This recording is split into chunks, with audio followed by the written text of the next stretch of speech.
Seja bem-vindo, seja bem-vinda à história contemporânea do século XVIII ao século XIX. Eu sou o professor Fábio Luiz da Silva, doutor em História, e nós vamos trabalhar hoje com assuntos muito legais. Vamos lá ao slide? Então, olha só, nacionalismo e cultura, as unificações da Alemanha e da Itália. Esses são os assuntos que nós trabalharemos aqui na nossa aula de hoje. Vamos começar aqui com o contexto, né? Nossa contextualização. Então, eu sempre gosto de trabalhar aqui o conceito de contexto, né? Porque muitas vezes nós vamos pedir isso para o nosso aluno, isso será cobrado do nosso aluno, às vezes cobrado de nós, não é? Em concursos que a gente vai fazer por aí. Então, o que é contexto, né? Contexto é aquilo que está acontecendo de maior e que explica, de certa forma, o fato que nós estamos estudando. Então, um fato, por exemplo, uma batalha, ela é explicada pela guerra da qual ela pertence. Então, a guerra é o contexto, a batalha é o fato, não é? Uma determinada revolta, por exemplo, pode ser explicada por uma crise econômica profunda em certo país, em certa região, em certa época. Então, a crise é o contexto e a revolta é o fato que nós estamos estudando. Claro que isso são questões relativas, mas sempre pense no contexto como cenário no qual as coisas estão acontecendo, tá certo? Então, vamos lá no slide para ver o contexto do nacionalismo e identidade nacional, tá? Então, sempre que nós falamos de nacionalismo, né, nós estamos falando, claro, do nascimento dos estados nacionais modernos, da ideia de nação, tá? A ideia de nação, a ideia de que eu pertenço a uma nação, de que eu sou brasileiro, ou eu sou francês, ou eu sou italiano, ela não é uma coisa natural, não é da natureza, não é uma lei como a lei da gravidade, tá? A ideia de nação, ela foi criada, ela é historicamente explicada. Durante boa parte da história humana, inclusive, não havia a ideia de nação e nem de nacionalismo, tá? Então, o contexto aqui é realmente do surgimento do Estado Nacional moderno e da identidade nacional, porque essas duas coisas, é claro, estão intimamente ligadas, né? Porque identidade é o sentimento que a gente tem de pertencer à nação, né? Identidade nacional é o nosso sentimento de pertencimento a uma certa nação. E esse sentimento de pertencer a certa nação, ele é produzido, né, por meio de cerimônias, de músicas e símbolos com a bandeira, brasão e assim por diante, tá? Então aqui nós temos aqui, por exemplo, nessa imagem justamente isso, né? Então aí a formação do Estado Nacional Alemão, tá? Nós vemos esses elementos, né, que formam a identidade. Então o uniforme, não é? As espadas retiradas na bainha, a própria língua nacional, tudo isso faz parte aí do cenário, né, que vai explicar, justificar a questão da identidade do nacionalismo. Então, quando nós falamos em surgimento da Alemanha, né, unificação alemã e unificação italiana, nós vamos lembrar que durante muito tempo não houve Alemanha, nem houve Itália. Então, por exemplo, quando eu falo que Cristóvão Colombo era italiano ou que Immanuel Kant era alemão, eu estou me referindo, né, para que a gente possa nos entender. Mas não havia, né? Kant não era alemão, porque não tinha Alemanha, ele era prussiano, tá certo?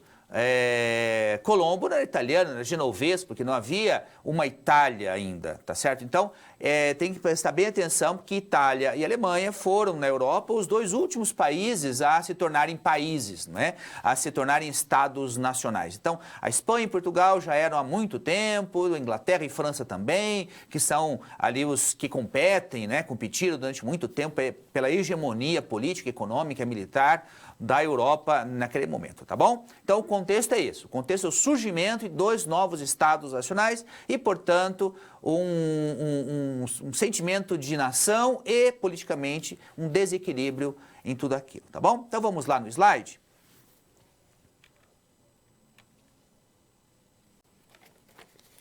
Então o nosso primeiro conceito aqui, o nacionalismo europeu do século XIX. Então nós estamos falando aqui do nacionalismo europeu do século XIX, tá? Porque nós podemos falar, é claro, do nacionalismo, lá do surgimento da França, ou da Inglaterra, ou mesmo de Portugal, ou da Espanha, né, há muito tempo antes. Mas aqui quando estamos falando da Alemanha e da Itália, então, é no século XIX. E aqui o nacionalismo, ele ganha algumas características, alguns elementos, né, que são típicos desse período aí histórico, tá? Bom, então vamos começar aqui explicando o que é identidade, né? O que é identidade nacional, tá? Veja só, identidade nacional. Vamos pensar primeiro no identidade. O que eu lembro quando falo em identidade? Gente, quando eu falo identidade, logo eu me lembro da minha carteira de meu RG, né? Meu registro geral. Muitas pessoas, a identidade, cadê a sua identidade? Então tem aquele documentozinho que todo mundo tem, que tem lá meu nome, a minha filiação, meu pai, minha mãe, data de nascimento, data de expedição, onde eu nasci e assim por diante. Tem minha foto e tem lá a minha impressão digital, a minha única, porque a impressão digital ela é única, somente eu, né? Então por isso que é a minha identidade, explica quem eu sou. Então identidade nacional é justamente esse sentimento, né? Quem sou eu? Quem sou eu? Então lá na Idade Média, por exemplo, não havia esse sentimento. Então, um camponês francês, por exemplo, que vivia na França do século XII, do século X, por exemplo, no Reino da França, ele não se sentia francês, né? Ele era súdito do rei, que geralmente ele nem via. Raramente um servo comum, ele via o rei, ele sabia que existia porque falaram para ele. Na verdade, ele obedecia no dia a dia o nobre do castelo próximo, do vilarejo onde ele morava, aquele nobre que cobrava o imposto dele, que fazia justiça, que perturbava a vida dele, né, que estava o tempo todo lá cuidando dele. Esse é o cara que tinha o poder, né? Então, se você perguntasse para alguém lá dessa época na França, quem é você? Eu falava, eu sou um camponês, eu sirvo ao duque não sei das quantas, ao barão não sei o quê, enfim, né? Era uma ligação pessoal, tá? Então, identidade nacional não, né? É uma coisa abstrata, eu estou ligado à minha pátria. Pátria é uma abstração, nação é uma abstração. Não existe no mundo concreto, você nunca vai ver a pátria andando por aí, nem a nação, você não é concreto, é abstrato, está no mundo das ideias aquilo, tá? Nós acreditamos naquilo, tá bom? Vamos voltar ao slide? Então veja só, então nós temos nacional porque é a ideia de nação. Então o que é identidade nacional? É meu sentimento de pertencer a alguma nação, tá? Então nos dias atuais, todos nós pertencemos a alguma nação, tá? E é fácil da gente perceber isso quando nós estamos diante de um estrangeiro ou quando nós vamos para um outro país. Então quando a gente vai para um outro país, por exemplo, cuja cultura evidentemente é diferente da nossa, nós estranhamos, né? Há um estranhamento, tá? Porque esse estranhamento já faz parte dessa identidade. Há coisas lá com as quais eu não me identifico, tá? Então, pode ser o clima, pode ser a roupa, pode ser os costumes, os hábitos, a língua talvez seja o mais evidente. Eu chego lá num país que fala alemão, por exemplo, né? Eu não entendo nada que as pessoas, não sei que eu falo alemão, mas todo mundo falando alemão, eu não entendendo nada que as pessoas estão falando ali, tá? Então essa é a identidade. Se você está num país estrangeiro, por exemplo, e aí, de repente, você está no mercado. Vamos supor, você vai no mercado para ver o que tem lá no mercado, de repente você ouve alguém falar português, né, que é a nossa língua, e imediatamente você se identifica com aquela pessoa. Né? Então, se você vê a nossa bandeira, se você vê as nossas cores, logo você se identifica com aquilo, porque aquilo faz parte, né, de toda uma construção, desde pequenininho você aprendeu que verde e amarelo são nossas cores, o português é a nossa língua, que nós somos brasileiros e assim por diante. Tá? Nossa identidade. O mesmo você faz quando o estrangeiro vem para o Brasil. Logo você percebe que ele não é brasileiro. Né? Pela roupa, pela língua, pela fisionomia, muitas vezes, pelo jeitão de se comportar, não é assim? Você percebe que ele não é brasileiro, tá? Então você vai se construindo uma identidade, tá? Esse sentimento de pertencer a algum lugar é a nossa identidade nacional. E como eu falei, essa identidade não é natural, ela é construída ao longo da história, tá? Vamos voltar àquele slide então? Então olha só. A nação, portanto, se identifica com a defesa da soberania. Soberania. Por quê? Porque toda nação ela tem um território. Né? Ela tem um território e ali, naquele território, aquela nação é soberana. O que é soberania, professor? Soberania é o poder. né? É o poder, é a soberania. Né? Quem é o soberano? Né? Quem tem o poder. Tá? Na monarquia, por exemplo, o soberano é o rei. Na democracia, a soberania é do povo, o povo que tem poder, tá certo?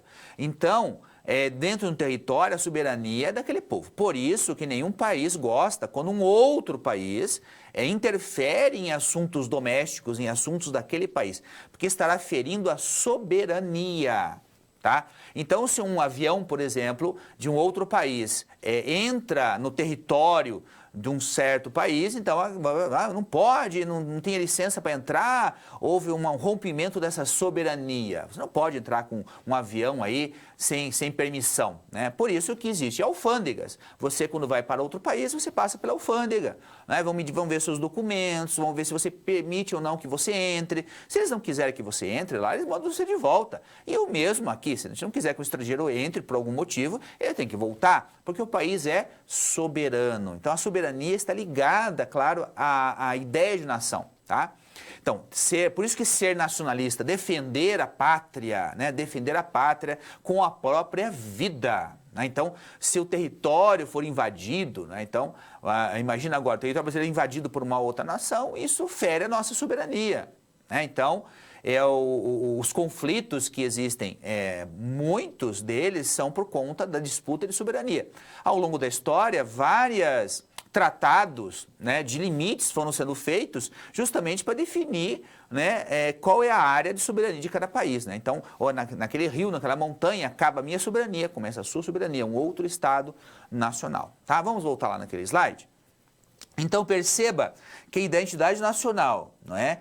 Que é representada aqui pelo nosso pertencimento, pelo nosso sentimento de pertencimento, ele está vinculado à questão da soberania. E isso aqui é muito importante nós guardarmos, faz parte dessa construção da identidade nacional que está vinculada ao surgimento, então, da Alemanha e da Itália como países, né, como nações. E isso vai ter uma repercussão muito importante lá no século XX e até hoje no século XXI. Né? Pensarmos, por exemplo, na Primeira e na Segunda Guerra Mundiais, elas estão vinculadas muito à ideia da identidade nacional, do nacionalismo, da soberania e assim por diante, tá? Então nós podemos seguir agora adiante para ver aqui, olha só essa imagem, o mapa humorístico da Europa, né? Então você vê aqui os estados Portugal, né, Espanha, né, aqui a França tentando acertar aqui a Alemanha, a Itália, né? Então é um mapa humorístico para ver, mas que faz parte desse aqui, ó, 1870, né? É o ano ainda quase da formação dos estados nacionais, tá? Aqui os irmãos Grimm, que estão vinculados ao nacionalismo alemão, né, quando eles compilam aqueles contos de fada medievais, é justamente para reforçar a nacionalidade alemã. Tá? E aqui um selo comemorativo da Guerra Civil dos Estados Unidos, né? Porque também a formação dos Estados Unidos enquanto nação, né? Claro que eles ficaram independentes lá em 1776, mas a Guerra Civil vai dividir e depois no final unificar, né, de novo os Estados Unidos, tá ok?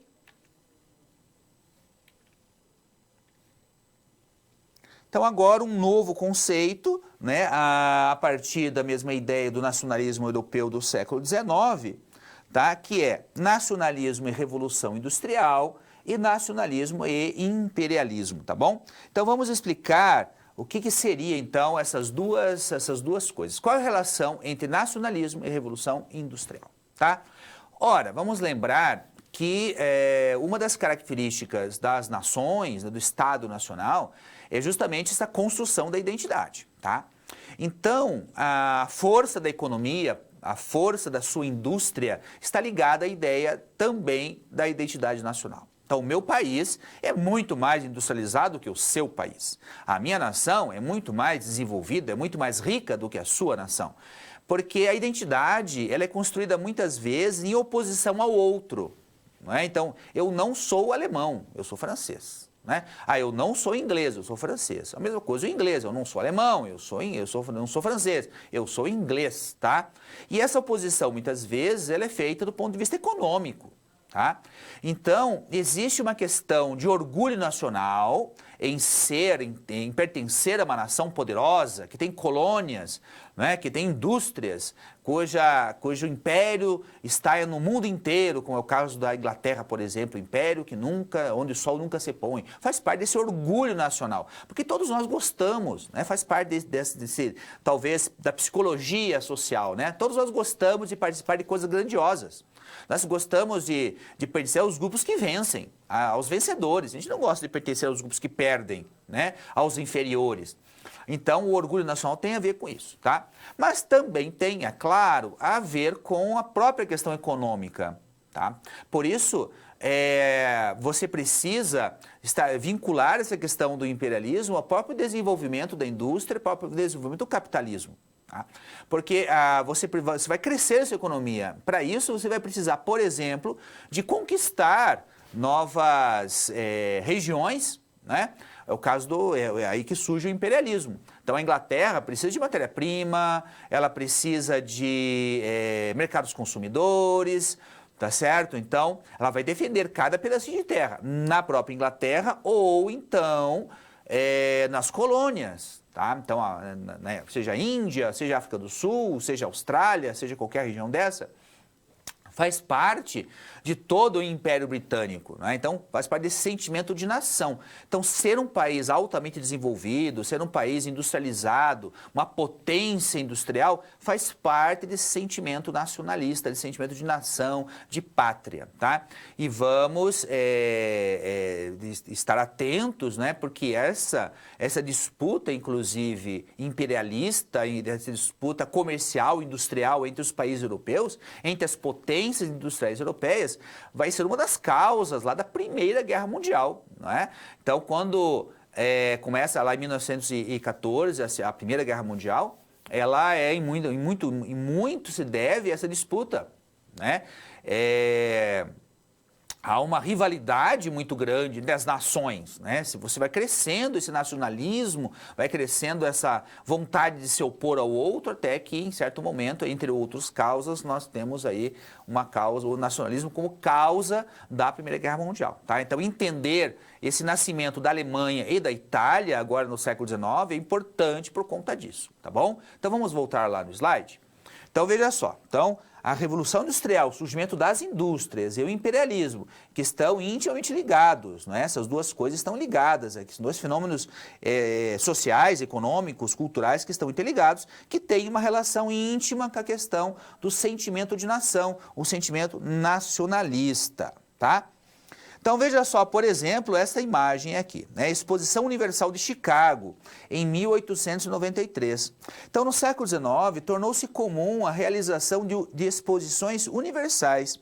Os países, a partir de 1851, que foi a primeira lá em Londres, eles começaram a fazer isso para demonstrar o seu poder, demonstrar o poder da sua indústria. Então, nesses pavilhões aqui, ó, que vocês veem nessas fotos, lá nos Estados Unidos, aqui em Chicago, nos Estados Unidos, né?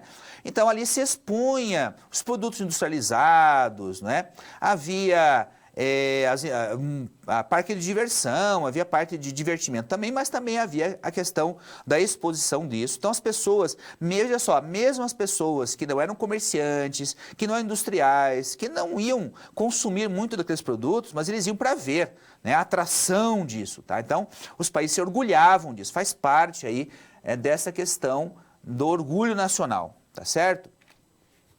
Nessa outra imagem, tá, a vista de um balão, né, de Paris em 1889, outro símbolo aqui do poder dessa ideia. Então, a própria Torre Eiffel, que existe até hoje, é um monumento, né, um ponto turístico, todo mundo todo mundo que vai a Paris quer subir lá na Torre Eiffel, né? Ela é a última grande construção feita de ferro fundido, tá? Ela não é de aço, ela é de ferro fundido. Depois disso não vamos ter mais, aí serão todas feitas de aço, mas ela foi feita para representar o poder da indústria siderúrgica, metalúrgica da França, né, em contraposição ao poder que a Inglaterra tinha nesse mesmo momento, era para ser mesmo, tá? apesar de ter sido muito criticada, as pessoas acharam feio, não sei o quê, muitas pessoas acharam isso horrível, né? Mas, de qualquer forma, é um símbolo ali da engenharia, da produção, né, do valor da indústria francesa em oposição à indústria inglesa e alemã também, tá? E aqui nós temos a famosa Conferência de Berlim, né? Aqui na Conferência de Berlim está ligado à questão da colonização africana. Então está aqui o mapa da África, né? Apesar da Conferência de Berlim não ter exatamente dividido a África, tá? Porque o objetivo da conferência não era exatamente esse, né? A partilha não foi feita exatamente, não foi só essa reunião responsável pela partilha da África, tem que estar bem claro que muitas vezes parece, no livro didático parece que eles decidiram aqui, né, de dividir a África, não foi bem assim. De qualquer forma, aqui foram feitos acordos, né, de fronteiras, acordos, né, de como ia ser gerido toda essa questão da conquista aqui. Faz parte também desse momento histórico ali da criação das identidades nacionais também, tá bom? Então vamos adiante.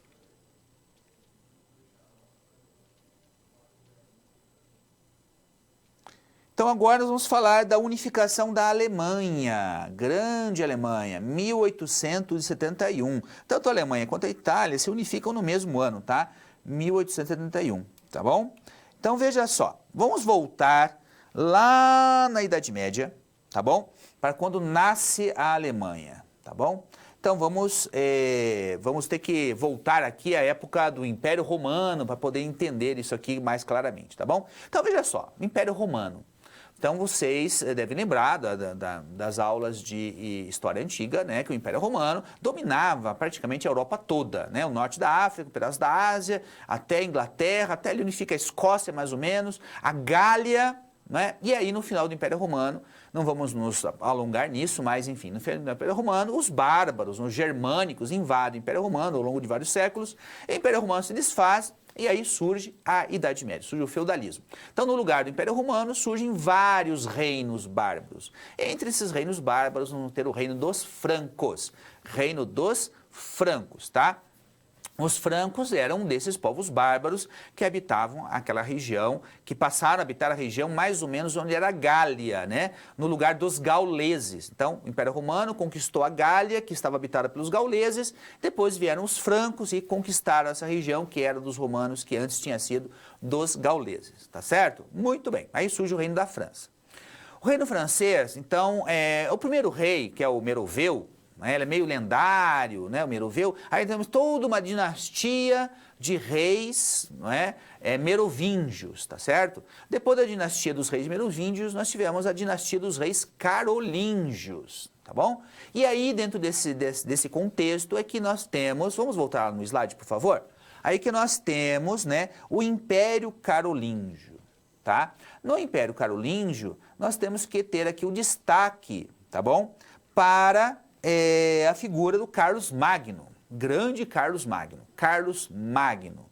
Então, ele foi um grande rei dos francos, ele conquistou muitos territórios, numa tentativa, provavelmente, de reerguer o Império Romano, né? Então, vai conquistar grande parte ali do que era o Império Romano, é um rei muito poderoso, tá certo? Mas morreu, e aí o seu reino será posteriormente dividido, tá? Ele será dividido em 3 partes. Então o reino franco será dividido em 3 partes. Uma dessas partes dará origem à Alemanha e a outra parte dará origem à França, tá bom? Vamos lá voltar naquele slide de novo?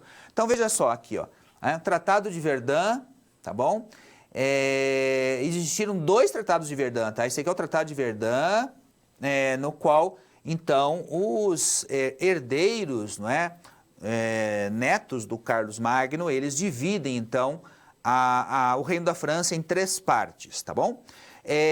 A parte do meio, tá, que ficou polotário, essa parte acabou desaparecendo, né? Então, sobrou ali, aqui vai dar origem à França, aqui vai dar origem à Alemanha, tá? Então, vamos adiante aqui.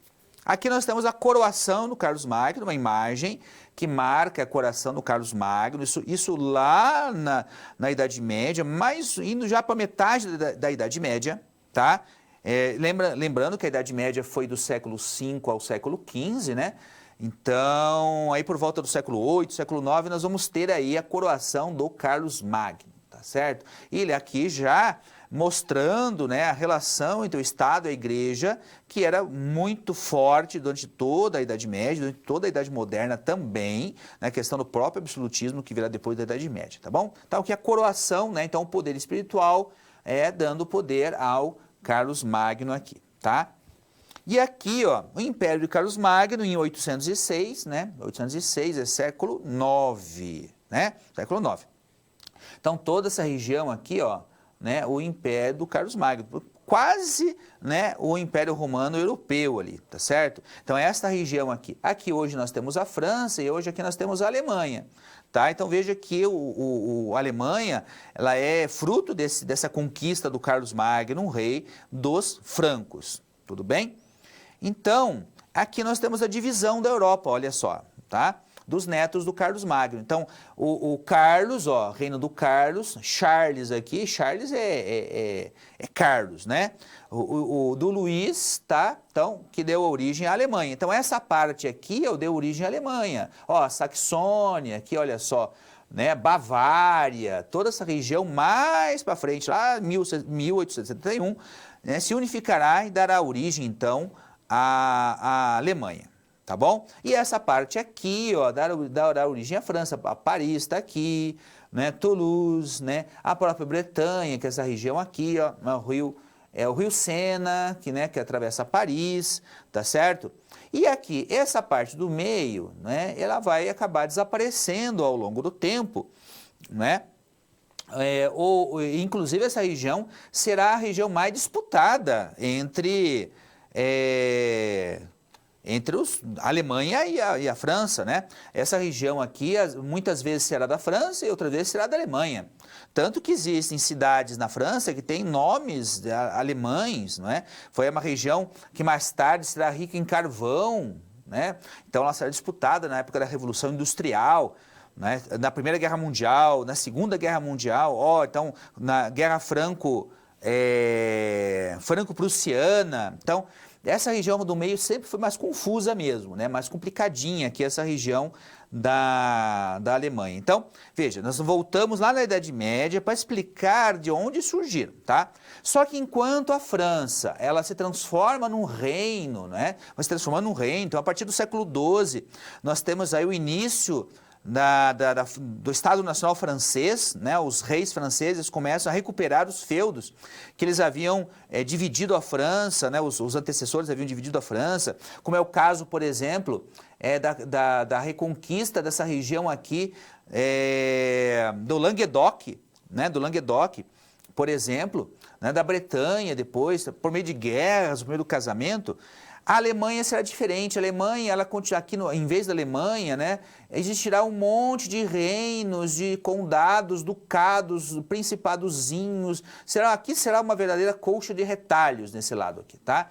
Essa colcha de retalhos só será costurada mesmo lá no século XIX, que é justamente o que nós estamos aprendendo aqui, a unificação da Alemanha e da Itália. Então, no caso da Alemanha, isso aqui se dará, então, lá no século XIX, tá? Então, voltamos no passado para poder entender aqui a origem desses desses fragmentos de reinos que nós temos aqui, tá bom?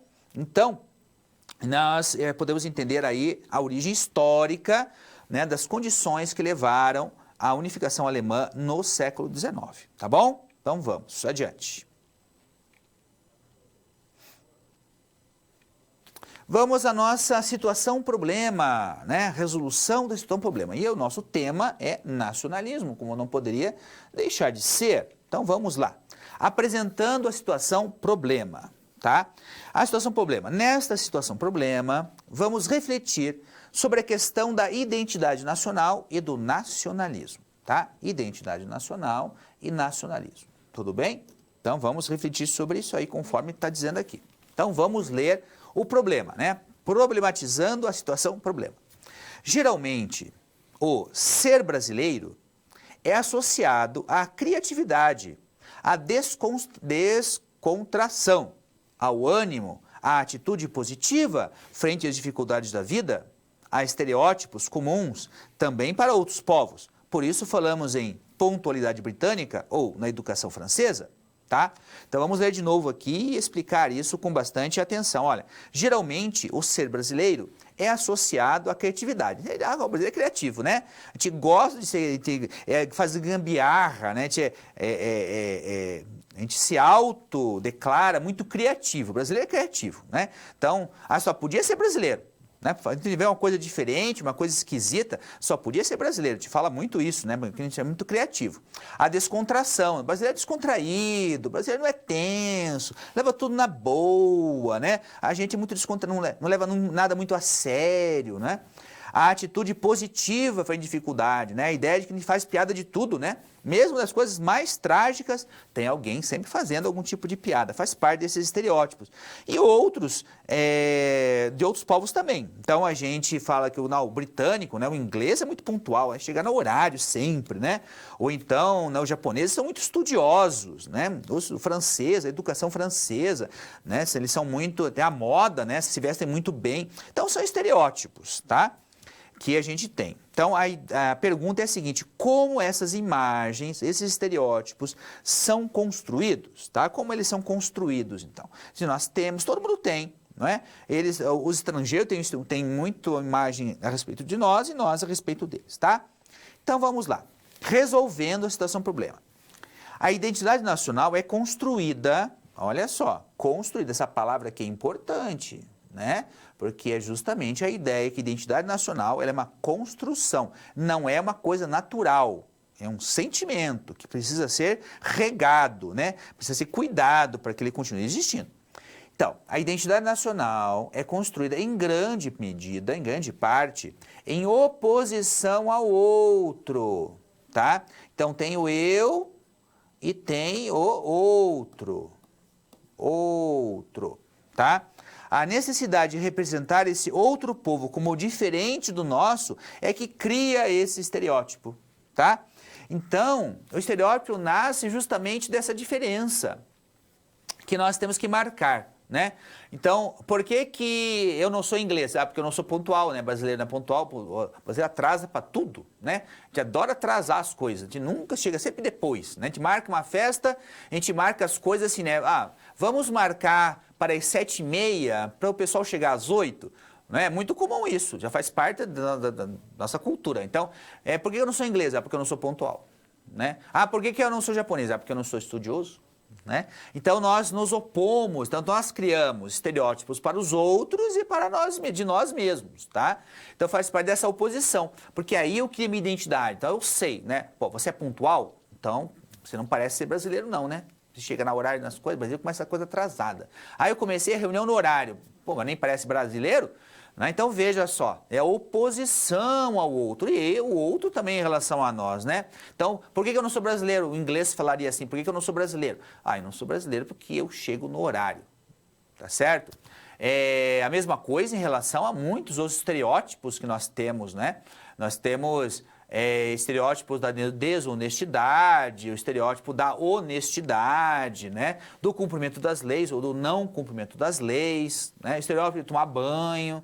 A gente acha que em certos países as pessoas tomam banho e a gente toma um montão de banho. Enfim, nós criamos uma série dessas ideias, dessas imagens em relação ao outro, justamente porque nós queremos marcar a nossa identidade. Tá? Nós somos assim. E por que nós somos assim? Porque nós não somos daquele outro jeito. Aquele povo lá é esquisito, ó. Eles fazem tudo no horário certinho. Para que isso? Né? Eles atravessam a rua na faixa. Né? Lá no Canadá as pessoas atravessam a rua na faixa. A gente atravessa a rua no meio da rua. Não é? Então, eles são estranhos, né? Eles fazem isso. Nós não, nós fazemos... Para quê? Né? Se eu posso atravessar no meio da faixa, para que eu vou atravessar na faixa? Veja só, essa ideia, né, nós nos opomos ao outro para construir nossa própria identidade. E nessa construção, muitas vezes, se constrói esses estereótipos, que não são justos. Né? Muitos deles não são justos, né? Porque o estereótipo, ele generaliza situações que são particulares, tá? Então, por exemplo, né, você tem um brasileiro que atrase, todos os brasileiros são atrasados. Então, se você encontrar um inglês que se atrase, você vai estranhar, né? Porque se cria, generaliza uma coisa que muitas vezes não é exatamente daquela forma. Você passa a julgar o outro a partir daqueles estereótipos e isso nunca é muito conveniente, né? Porque você comete bastante injustiça a esse respeito, tá bom? Então é aí que nasce o sentimento de nação. Nossa identidade nacional também se nasce em relação à oposição ao outro. Vamos lá no slide? Então,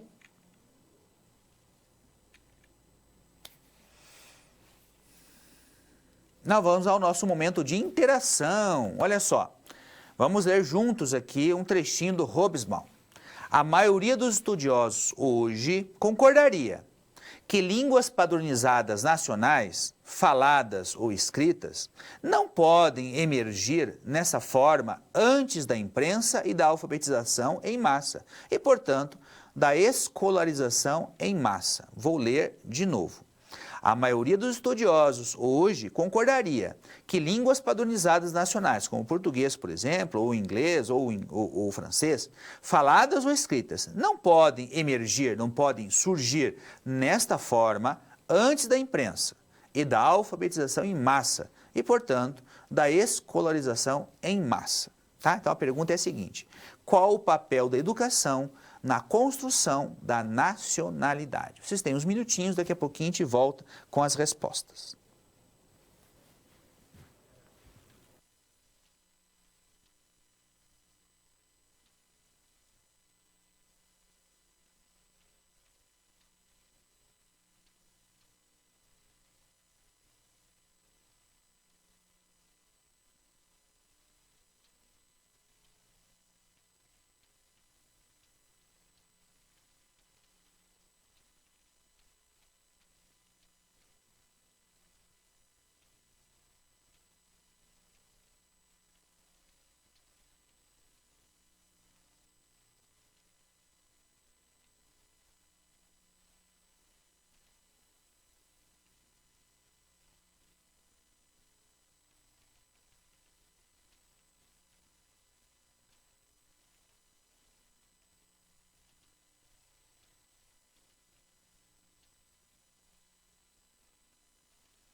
Bom, é evidente que na construção da nacionalidade, a questão da língua, por exemplo, seja língua falada ou língua escrita, é fundamental.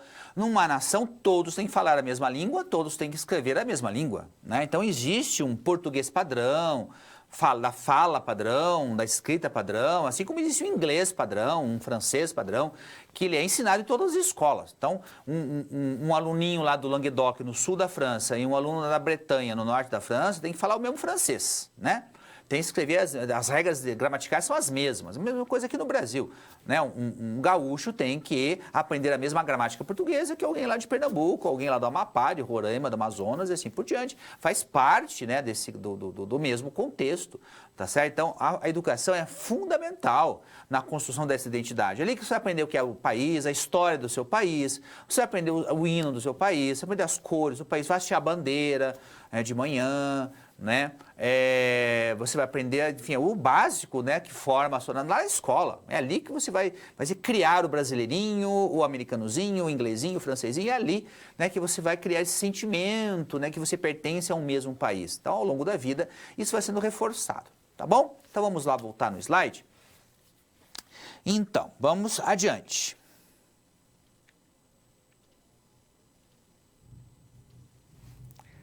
Então, vamos voltar aqui à unificação da Alemanha em 1871, né? Então, nós vamos ver aqui a Guerra Franco-Prussiana, tá? A Guerra Franco-Prussiana, tá bom? Que guerra é essa, né? A Guerra Franco-Prussiana. Então, veja só. A França e a Alemanha são dois países que têm uma ligação histórica. Lá na Idade Média, a Alemanha e França nascem da divisão do Império Carolíngio, né, do Império do Carlos Magno, tá? Então, os netos dividem o Império Carolíngio e de um lado vai surgir a França e depois a Alemanha. A França muito tempo antes, depois a Alemanha. Então, quando nós falamos em guerra franco-prussiana, nós estamos falando da guerra entre a França e a Prússia.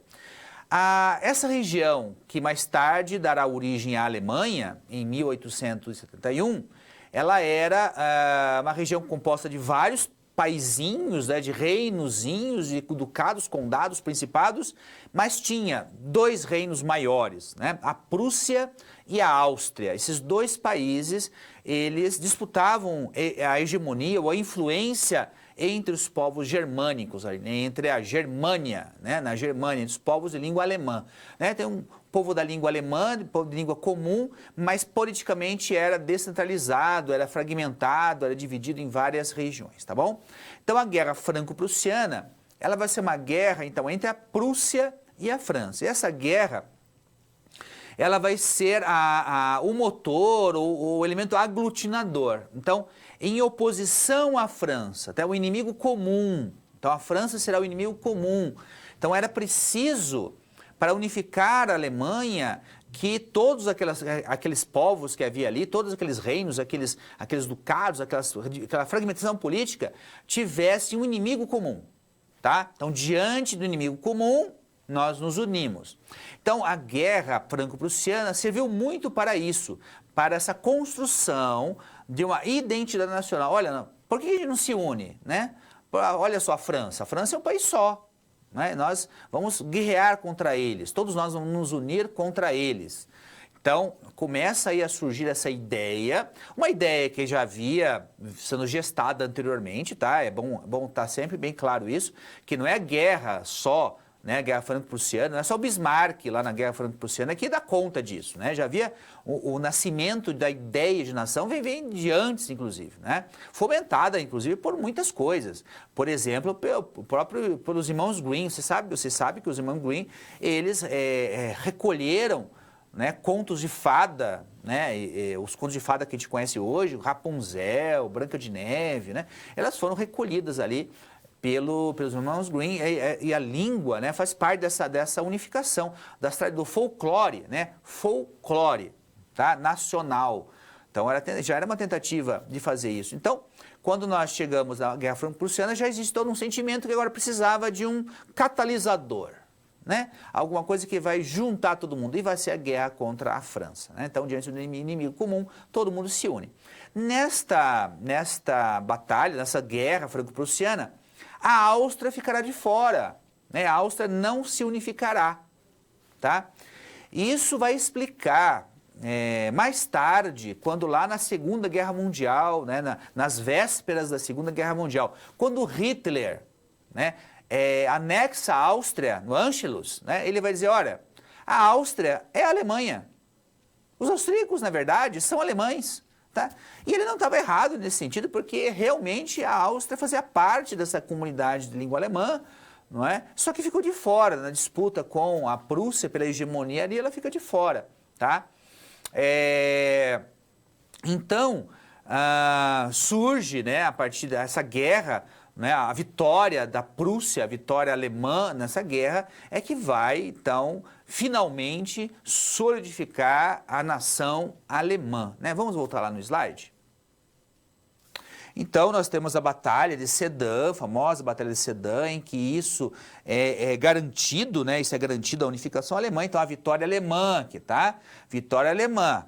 Então, a França, ela perdeu territórios aqui. Tá? A vitória alemã aqui na Guerra Franco-Prussiana também é um fator, né, de atrito, de conflito que vai aumentar e vai se juntar a outros elementos e dará origem lá à Primeira Guerra Mundial. Né? Porque a história ela é todo um processo, então precisamos entender todo esse processo para poder chegar lá, então, na unificação alemã e depois explicar a Primeira e a Segunda Guerra Mundial. Faz parte de todo um contexto aqui, né, que vai emergindo aqui. Por isso que é importante a gente entender isto aqui para poder entender depois, lá mais para frente, a Primeira Guerra e a Segunda Guerra Mundial, tá? Muito bem, vamos ver aqui algumas imagens. Então, nós temos aqui a Batalha de Sedan em 1870, ó, um ano antes aqui da unificação da Alemanha. Então, tá aqui, né, o alemão, né, ali, tá certo? O exército alemão, com o famoso capacete com uma flechinha em cima, né? Nós podemos identificar as imagens do exército alemão nessa época. Até a Primeira Guerra Mundial era assim, né? Era um capacete, tinha essa flechinha aqui em cima, né? Tá, a cavalo, e aqui, né, os derrotados aqui, tá certo? Caídos ao chão, né? Claro que isso aqui é uma cena de batalha que visa valorizar a vitória alemã sobre a vitória prussiana sobre a França, tá? Então, nessa outra imagem aqui, nós temos, né, o Bismarck, tá? Bismarck e o Napoleão III, né?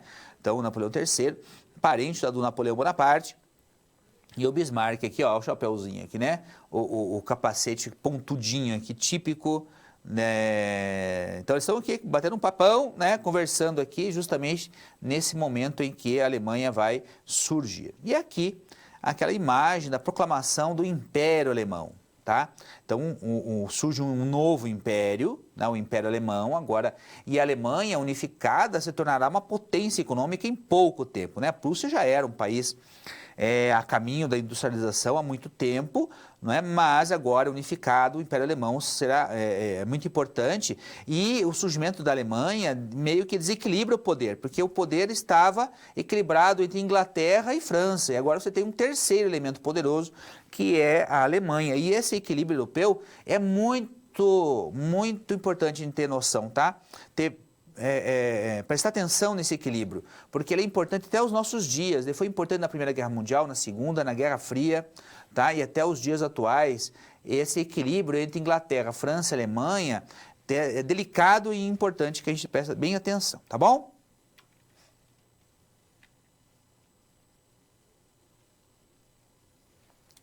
Muito bem, agora vamos então para a Itália, né? Unificação italiana. Tá bom? Unificação da Itália. Então, veja só, até o início do século XIX não existia um lugar chamado Itália. Havia uma série de pequenos reinos. Então, da mesma forma que na Alemanha, a Itália, então a Península Itálica, então se você olhar um mapa da Europa, a Itália fica numa península em forma de bota, né? Lá na pontinha da bota tem a Sicília, tem a Córcega, a Sardenha, que são duas ilhas assim, a oeste da Itália. Então, nós temos a Itália. Só que não havia Itália, né? Então, até o século XIX, até 1870, não havia Itália. O que havia eram vários reinos ali, tá? Cidades, repúblicas, Gênova, Veneza, né? Os estados da igreja. Então, era recortado, né? E mais diverso do que a Alemanha. Enquanto a Alemanha já havia uma unidade maior, linguística, cultural, a Itália era mais complicada, tá? Havia, inclusive, uma diferença muito grande em termos de riqueza, né? O sul da Itália sempre foi muito mais pobre que o norte da Itália, fazia parte ali dessas questões todas, tá?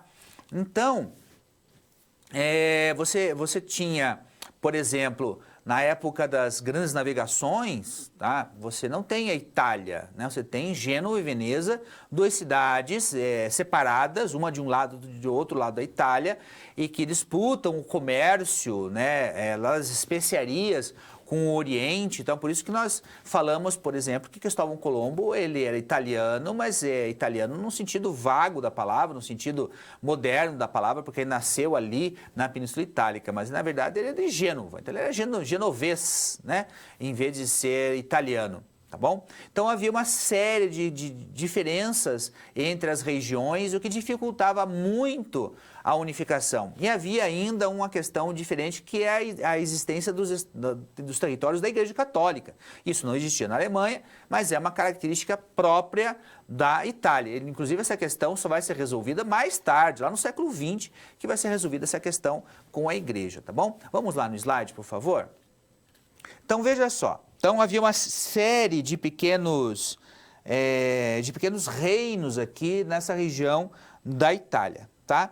Então veja, por exemplo, aqui o reino da Sardenha, né? Então a Córcega e a Sardenha são ilhas, né, que ficam ali a oeste da Itália. Então quando você vê um mapa da Europa, então você tem assim, ó, aqui a Península Itálica, tá? Aqui, ó, a Península Itálica é mais ou menos assim, tá certo?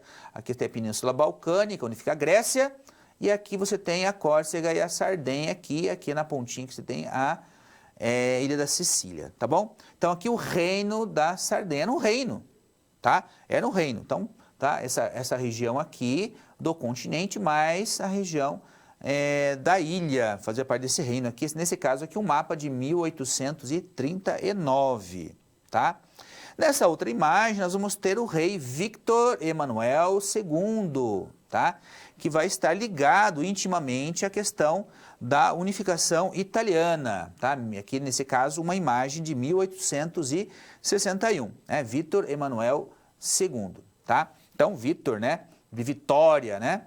É que vai ser unificado aqui. Porque havia uma disputa, a unificação italiana, havia muitas pessoas interessadas na unificação italiana, mas havia projetos diferentes de unificação, tá? Então, nem todo mundo concordava que a dinastia do Victor Emanuel deveria assumir o governo, tá? Então, havia os comunistas, havia anarquistas, né? Havia os maçons, havia republicanos, havia de tudo, né? Um monte de grupos diferentes, né? Mas a unificação se dará, né, em torno da Casa Real aqui do Victor Emanuel II. E aqui o Conde de Cavour, né? O Conde de Cavour, nesse caso aqui uma imagem de 1860, tá? Então, geralmente são fotografias, né? E ele é um grande agente desse processo de unificação da Alemanha nesse momento, tá? Ele será levado ao governo e fará parte dessa questão da manutenção da família real nas mãos do governo, nas mãos do Victor Emanuel. Faz parte, então, o Conde de Cavour faz parte dessa história, um personagem importante nessa parte da história da unificação da Itália, nesse momento aqui histórico, tá certo? Então, nós podemos seguir a partir daqui.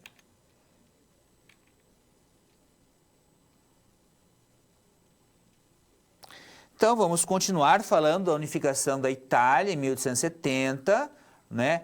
Então, é importante estar bem claro, né, que dessa região bastante dividida da Itália que vai surgir o país chamado Itália que nós temos hoje, tá? E até hoje ainda há diferenças regionais. Então, por exemplo, o norte da Itália se sente muito mais Europa, né? Porque a indústria, o grosso da indústria italiana, mesmo hoje, está no norte da Itália, né? Então, essas divisões... Então, foi difícil a unificação italiana, não foi fácil, tá? Por conta dessas diferenças regionais profundas que havia na Península Itálica nessa época aí, tá bom? Vamos lá no slide?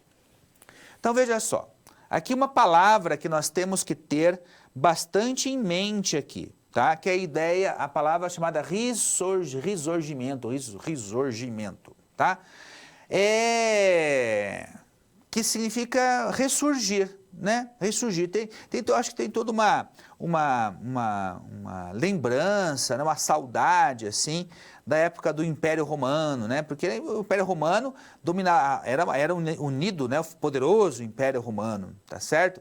Então, essa unificação italiana, não é?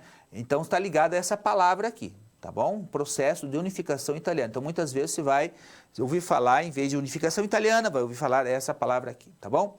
Bom, quem é que lidera então essa unificação? Tá? Então será o reino de Piemonte e Sardenha, isso que vai aí liderar a unificação italiana. E temos vários personagens, né? O próprio Conde de Cavour, né? O Vítor Emanuel, e temos o famosíssimo, mega famoso Giuseppe Garibaldi, né? Giuseppe Garibaldi, que tem um vínculo também bastante grande aí com a própria história do Brasil, né? Garibaldi tem um vínculo com a nossa história, né? Tem a Anita Garibaldi, né? Tem toda uma história de revoltas aqui também no Brasil, tá? Então esse cara aqui também faz parte aí da história da unificação italiana. Então, havia uma diferença profunda entre o que era norte e o que era sul da Itália, e isso dificultou bastante a unificação, mas ela vai acontecer de qualquer forma, sobrando aí, evidentemente, apenas a questão dos estados da igreja, dos estados pontifícios, né, dos estados da igreja católica, tá bom? Então vamos lá. Aqui nós temos uma alegoria, né, uma charge, né, sobre a condição da história da Itália, né? Então está aqui todo mundo em cima de uma mesma árvore, né, da Itália, mas cada um tem o seu próprio interesse, uma confusão, né? Então há elementos aqui, há elementos confusos aqui, há um outro aqui então, né? Tem o pessoal aqui, inclusive tem a igreja, né? Tem outros aqui, cada um caindo, um subindo. Então é uma alegoria para indicar essa confusão que era a condição da Itália nesse momento, né? Uma ideia confusa, ou seja, que não há unidade na Itália e que era defendida por muitas pessoas nesse momento aí, tá bom? Então uma charge que representa essa confusão histórica.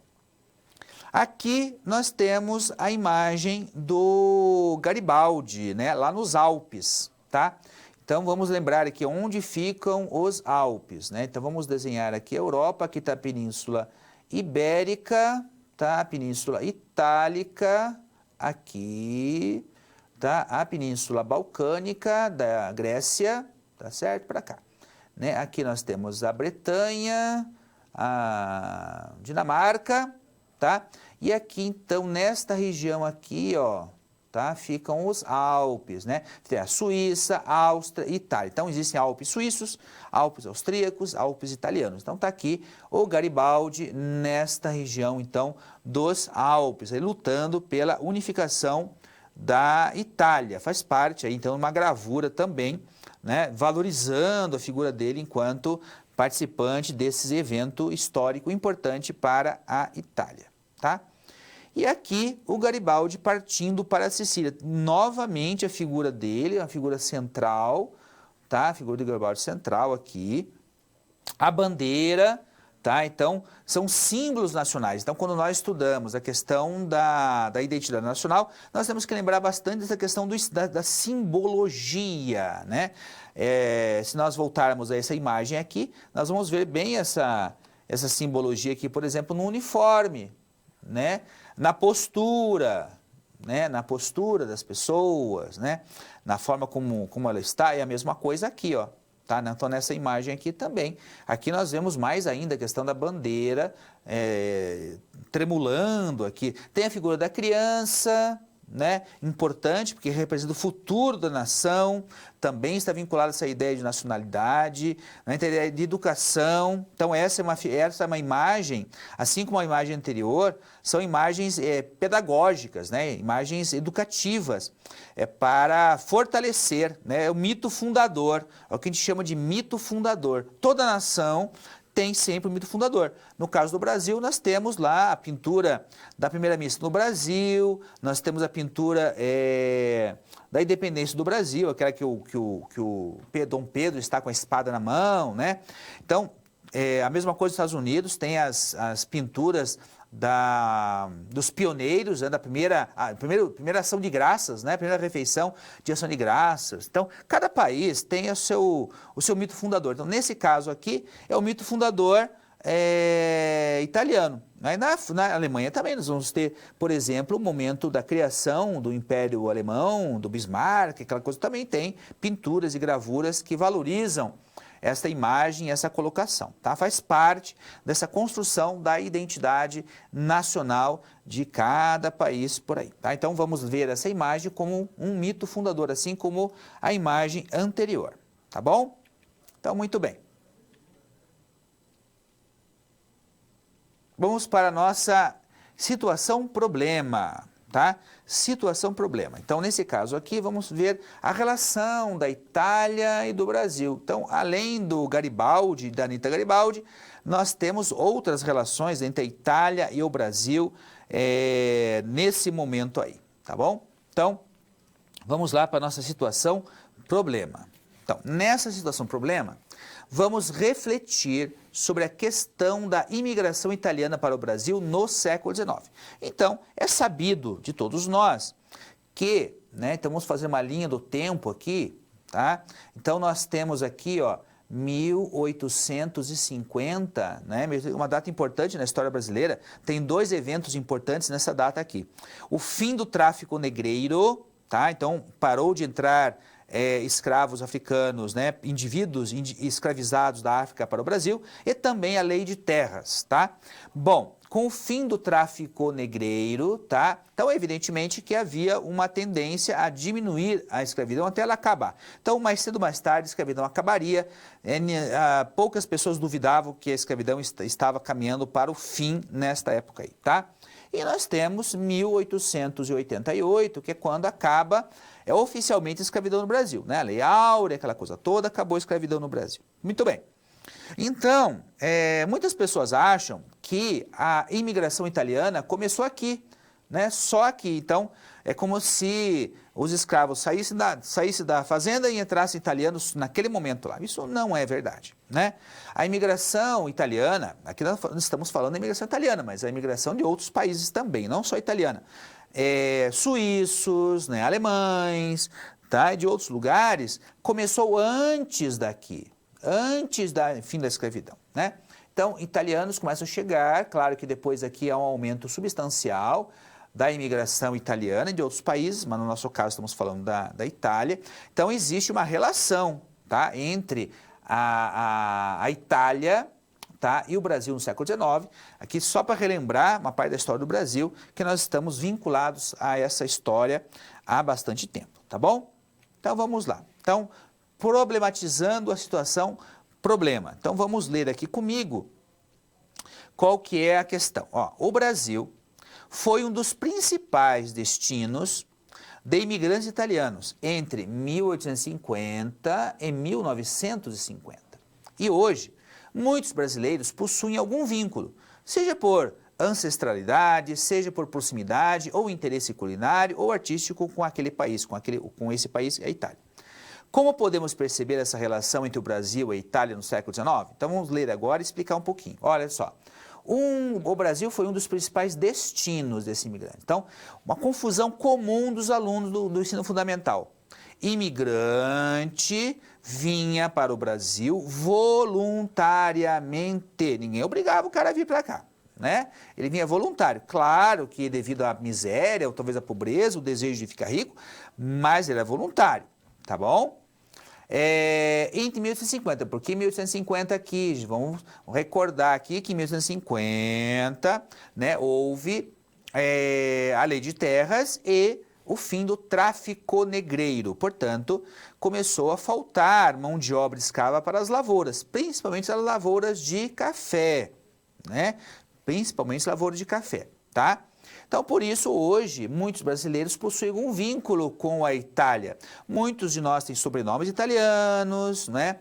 ou a gente gosta da comida italiana, ou da arte italiana e assim por diante. Nós temos uma simpatia, inclusive, pela Itália, não é? Então, como é que nós podemos perceber, não é, essa relação entre o Brasil e a Itália no século XIX? Então, vamos aqui a resposta da nossa resolvendo a situação-problema, tá? Então, veja só, muitos italianos vieram para o Brasil justamente diante do processo de unificação italiana ou logo após. Então vamos lembrar que o processo de unificação da Itália foi um processo complicado, então muitos querem fugir daquela situação, da confusão, das guerras, das batalhas, não é? É uma situação complicada e sempre quando há isso há a miséria, a fome, né? Temos que lembrar também que em 1873 há uma recessão econômica, tá? Na Europa, e isso também explica porque esse povo todo vem para o Brasil, né? Então, a relação entre a unificação italiana, né, e a história do Brasil tem a ver com essa imigração. Então, o Brasil fazia propaganda na Itália, que aqui tudo que nascia dava, né? Então, vinham levas de famílias de italianos para o Brasil, lembrando a diferença entre ser um imigrante e ser um escravo, né? Enquanto o indivíduo que era escravizado na África vinha a contragosto, né, vinha obrigado, ele era aprisionado e vinha forçado para a América, não só para o Brasil, mas para outros lugares da América. Mas não estamos falando do Brasil. O imigrante não, né, ele vem para cá numa outra condição. Ele chega aqui como homem livre, como imigrante, mas homem livre, tá? Principalmente para as lavouras de café, no nosso caso aqui. Em São Paulo, né, uma forte presença do imigrante nas colônias de café, mas também foram italianos para outras regiões. Então, Curitiba, por exemplo, tem uma colônia de italianos, Santa Felicidade, região ali da culinária italiana. Tivemos aqui no Paraná também uma colônia de anarquistas italianos, né? A colônia Sicília, né, de anarquistas italianos. Olha só, né, o imperador Dom Pedro II permitiu que eles fizessem uma experiência social, né, estabelecer uma colônia anarquista aqui no Brasil. Tá? Tivemos também no Rio Grande do Sul, Santa Catarina, aqui na região sul, bastante a presença do italiano. Aqui no caso dessa região para cá, principalmente vinculados à pequena propriedade, né? Pequena propriedade rural. Então, em Curitiba, por exemplo, que vai passar durante o século XIX por alguns períodos de fome por conta da falta de escravos, né? Porque o fim do tráfico negreiro levou a muitos escravos de Curitiba, de outras regiões, mas de Curitiba, por exemplo, para serem vendidos em São Paulo, para as lavouras de café. Então, faltou alimento em Curitiba, né? E aí a distribuição de terra para os imigrantes vai suprir, além de outras coisas, o fornecimento de alimento. Então, no entorno das cidades, né? Então, produção de leite, a produção de carne, a produção de hortas, né? De alimentos de subsistência. Então, para a cidade era fundamental nesse momento histórico, tá? Então, lá da Itália, vem para o Brasil, justamente no momento que está se formando a Itália, porque ela também não se forma exatamente em 1870, 71. Né? Essa ideia de nação ela vai sendo construída também ao longo do tempo, né? Até que na segunda metade do século XIX isso se estabelece como a Itália, mas ela vai sendo construída. Tá? Então muitos italianos vêm para cá, que era uma situação muito diferente do que é hoje, né? Você imaginar que o imigrante italiano, quando vem para cá, ele vai deixar a família lá, então dificilmente ele volta para a Itália, vai rever a família, é uma situação bastante complexa, porque essas viagens duravam meses para chegar aqui, chegava aqui, os meios de comunicação eram bastante primitivos, né? Era a carta, né? O telefone ainda não se tinha estabelecido, mais para frente vai ter o telégrafo, né? Os cabos submarinos ligando o Brasil à Europa vão ser estabelecidos no século XIX, mas não eram coisas populares, né? Então havia apenas a carta. Então vem para cá, se estabelecem aqui. Muitos na lavoura, muitos vão para a cidade, né? Muitos vão para a cidade, para São Paulo, por exemplo, vai ter bairro italiano, não é? Em São Paulo, assim como em Curitiba. Então você tem ali um vínculo muito grande entre, né, a unificação italiana, vai fornecer condições sociais e econômicas difíceis e muitos italianos então vêm para o Brasil para trabalhar aqui de forma livre, como eu havia explicado, tá bom? Então vamos lá voltar no slide? Então vamos lá.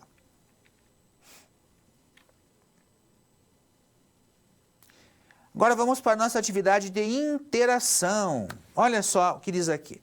Aproveitando as peculiaridades, peculiares circunstâncias políticas, peculiares diferentes, significa diferente, própria de alguma coisa. Os italianos invadiram e tomaram Roma, tá? Após conquistarem o restante dos estados papais. Então, havia a questão da Igreja Católica em relação à unificação italiana. Então, além da Itália ser uma região, na Península Itálica, ser uma região de várias unidades políticas independentes, havia aqui um agravante, digamos assim, para a unificação italiana, que eram os estados da Igreja. E o povo italiano, muito católico, então era uma coisa delicada para quem estava tentando fazer a unificação, tá? Lembrando que essa questão só foi resolvida depois pelo Mussolini, lá anos antes, algum tempo antes da Segunda Guerra Mundial, tá? Então, diante disso aqui, da tomada dos Estados Papais, qual foi a reação do Papa a essa situação? Então, vocês têm alguns minutinhos para discutir isso, daqui a pouquinho, então, a gente volta.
Bom, estamos de volta. Vamos ver aqui uma contribuição de maravilha.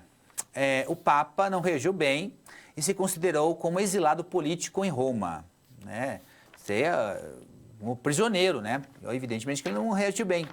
Né? Isso gerou um conflito que não era nada interessante para a Itália naquele momento, já que o envolvimento da França com a Igreja Católica era bastante forte. Desde o Clovis, né? A Igreja Católica e a França têm uma ligação, tem uma ligação antiga, né? Desde o tempo do rei Clovis, quando ele se converteu ao cristianismo, lá no início da Idade Média, que a Igreja Católica e o reino da França têm uma ligação muito forte mesmo. O próprio Carlos Magno, né, esteve lá em Roma, tem toda uma ligação profunda ali, tá certo? É isso mesmo, então o Papa, ele se sentiu prisioneiro, tá certo? Então, antes da gente continuar, eu tenho aqui um recadinho, né, da coordenação, tá? Então, eu vou ler aqui para vocês o recadinho da professora coordenadora, tá? Olha só, caro aluno, como estão os seus estudos na plataforma do Desafio Nota Máxima? Então, como é que está aí o seu estudo lá, né? Já começou a fazer ou não fez, não é? Aqueles que ainda não acessaram devem fazer o quanto antes. Então, presta atenção. Se você não fez ainda, faça o mais breve possível. O Desafio Nota Máxima é uma de suas atividades avaliativas, é uma avaliação, e vale pontos para todas as disciplinas, todas as disciplinas regulares do semestre. Não pode perder essa oportunidade de ganhar esses pontos, né? Então você deve acessar a plataforma no www.desafionotamáxima, www.desafionotamáxima.com.br. Tá? Usar então o seu CPF como login e senha e realizar a primeira atividade, que é o simulado diagnóstico. Né? Diagnóstico para você, para o sistema saber quais são as suas dificuldades. E aí preparar as atividades de acordo com isso. A partir disso você receberá toda semana as listas de questões para você então responder. Não perca essa oportunidade de ganhar uns pontos aí para todas as disciplinas regulares do semestre, tá bom? Então vamos lá para o nosso slide, por favor. Então, veja só, né? Recapitulando, né? Nacionalismo e identidade nacional, tá? Então, veja o que é esse nacionalismo e identidade nacional aqui. Então, vamos relembrar que identidade nacional é o nosso sentimento de pertencer à identidade, a uma nação. Né? Nós nos sentimos brasileiros, o americano se sente americano, né? Usa a bandeira listrada, aquela coisa toda, o inglês é a mesma coisa, o japonês, enfim, tá? É identidade nacional. O nacionalismo é esse sentimento de amor à pátria, de gostar, né? Meu país é o melhor do mundo, né? As aves que gorjeiam, não gorjeiam como lá, aquela coisa toda, né? Do sentimento de gostar da pátria, da sua nação, por isso nacionalismo. Então essa partícula, né? Esse sufixo aí, ismo, né? Significa importância. Então, importância à nação, nacionalismo. Faz parte, então, desse contexto do século XIX, não é? Então, o surgimento da Itália e da Alemanha, né? Os dois últimos países da Europa, então, a se formarem enquanto Estado Nacional, né? E isso vai gerar as condições, inclusive, né? Para a Belle Époque, tá? E para a Primeira Guerra Mundial. Então, compreender o nascimento da Itália e da Alemanha é importante para entender depois o restante da história do século XX. Então, e isso está vinculado à questão da Revolução Industrial e do imperialismo, tá? Porque esses estados nacionais, eles possuem colônias, né, na África, na Ásia, na Oceania, e essas colônias fornecem matéria-prima e mercado consumidor para as indústrias. Tá? E agora a Alemanha, surgindo a Alemanha, é um novo competidor e um forte competidor, né? Porque ele se origina em torno da Prússia, que já era um país bastante avançado nessa questão mesmo antes da unificação, e agora você tem a poderosa indústria alemã e famosa indústria alemã, e vai rapidamente competir pelos mercados com a indústria da Inglaterra e da França. Tá? Então, isso vai gerar uma tensão, né? Mais o sentimento nacionalista, mais a tensão econômica, mais o colonialismo, mais o nacionalismo, tudo isso vai gerar uma tensão que vai preparar o caminho, o terreno, então, para a emergência, mais lá na frente, da Primeira Guerra Mundial. Então, entre a Guerra Franco-Prussiana, tá? 1871, e a Primeira Guerra Mundial, nós temos a chamada Belle Époque. A Guerra Franco-Prussiana foi a última grande guerra na Europa antes da Primeira Guerra Mundial, tá bom? E aí, quando aconteceu também, foi muito violenta. Na Primeira Guerra Mundial, vocês aprenderão em outro momento, foi bastante complicada, tá certo? Então, espero que vocês tenham gostado, não esqueçam de ler o restante do material que vai estar à disposição de vocês e até uma próxima oportunidade.